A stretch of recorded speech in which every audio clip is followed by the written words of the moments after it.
Présentation du module de gestion des interventions et de génération des rapports à partir de l'application Domtech Assainissement, Domtech GMAO Assainissement. Nous vous avons déjà présenté dans les vidéos précédentes la fonction de contact, le suivi des entités avec la création des clients, l'association des sites sur les entités concernées pour pouvoir du coup les structurer dans une arborescence, la création des tickets. Nous passons maintenant à la partie la plus intéressante, la partie intervention et planification. Dans le menu ici, vous avez plusieurs vues qui vont sûrement évoluer assez rapidement, qui correspondront peut-être, qui seront différents par rapport à la vidéo de présentation. Qu'est-ce qu'on va regarder à l'intérieur de ça? Donc déjà, à quoi sert chaque vue? Créer un nouvel ordre de travail, consulter le planning des intervenants et des interventions. Donc effectivement, on va avoir en fait un segment de couleur sur la personne qui intervient sur la date début, date de fin. On va pouvoir double-cliquer, consulter l'intervention jusqu'à la fin et consulter même le rapport correspondant.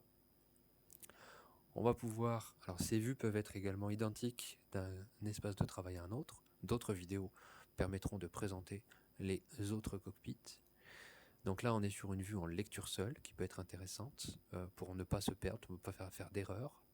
Une vue de type Kanban, on verra qu'on peut déplacer directement le statut de Gauthier, on peut le déplacer en cours ou en terminé, et ça met automatiquement à jour le statut et ça notifie par mail les changements. On verra dans une vidéo plus longue la présentation du planning, effectivement avec une décomposition ville, secteur, site, une visualisation de type calendrier, et enfin un tableau qui contient toutes les interventions passées ou à venir sur toutes les périodes et toutes les dates concernées, avec la possibilité de filtrer et de trier. Ce qu'on va regarder rapidement, c'est une présentation d'une intervention. Donc si on prend Gauthier, donc on a un numéro de rapport qui est généré, un type d'intervention, sur le site donc correspondant au propriétaire Gauthier. Si on double-clique, on ouvre sa fiche, on a un peu de détails. On a donc son adresse. Là, le fait qu'on ait changé juste avant le statut, ça a changé le statut. On verra deux exemples avec équipement et sans équipement.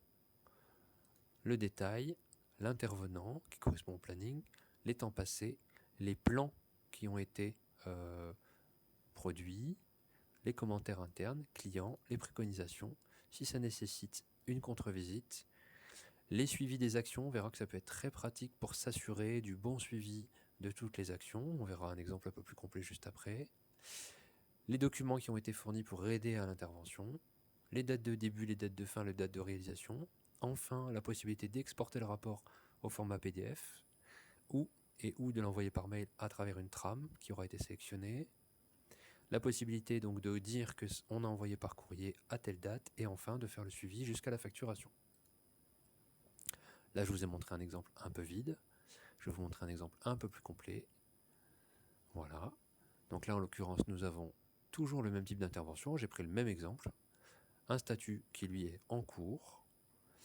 Des équipements, mais aussi des points de contrôle. Pareil, cette étape va être évoluée. Et quand on ouvre, en fait, le point de contrôle, on peut mettre à jour la quantité, quand c'est un équipement, et on peut directement, sur PC, sur mobile ou tablette, mettre à jour les informations, état du regard, bon, mode dégradé, etc. Ce qui permet de générer un rapport avec les points de contrôle correspondants et leurs valeurs correspondantes, et d'historiser leurs valeurs.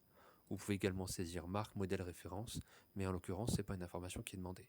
Vous pouvez également faire ajouter depuis le site, depuis le terrain, une photo.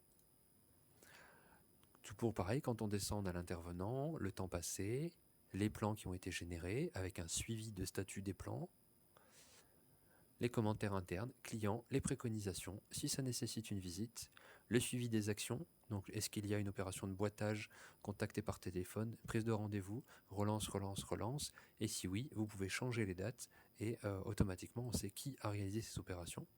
Dans une future version, en fait, on a un statut également qui permet de suivre ces informations.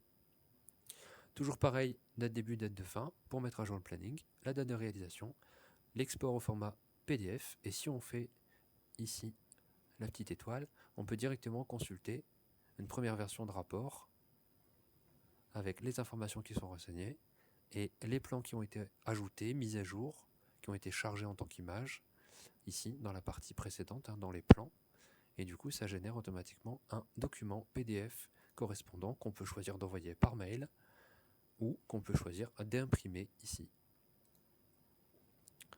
Je ferme la prévisualisation et je sauvegarde.